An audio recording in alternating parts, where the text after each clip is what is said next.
this simulation is going to help us to understand the idea of specific heat.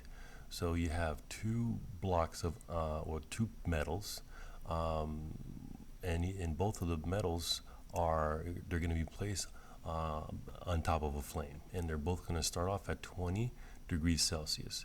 But one metal is going to have a small specific heat, and another metal is going to have a large specific heat. So what that means is that specific heat is defined as how much heat an object can absorb before its temperature it changes by 1 degree Celsius. So for this one on the right here, because it has a large specific heat, this one is going to be able to absorb a lot of heat before its temperature increases by 1 degree Celsius. And the one on the left, because it has a small specific heat, it'll only be able to absorb a small amount of heat before its temperature rises. What that means is that the temperature of this one is going to rise faster, and the temperature of this one is going to rise slower. So let's take a look at that. So you see it there. There's the same heat source on the left and the right, but the one on the left, its temperature is increasing a lot faster. And the reason why is because it has a smaller specific heat.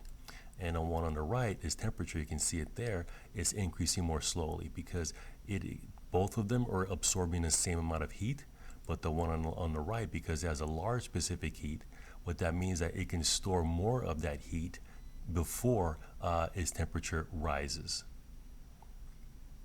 So you can see there, by this time, the one on the left is practically completely burning because it has a small specific heat, so it absorbed a lot of heat. Well, they both absorb the same amount of heat, but this one, its temperature rose a lot faster. And on one on the right, again, they both absorb the same amount of heat, but this one on the right, its temperature increased a lot more slowly. So again, what specific heat is, it's how much heat an object can absorb before its temperature rises by 1 degree Celsius. So objects with high specific heat, you can pump in the same amount of heat into them as any other object, but their temperature won't rise as much. So this one only rose to 85 degrees Celsius because it has a larger specific heat.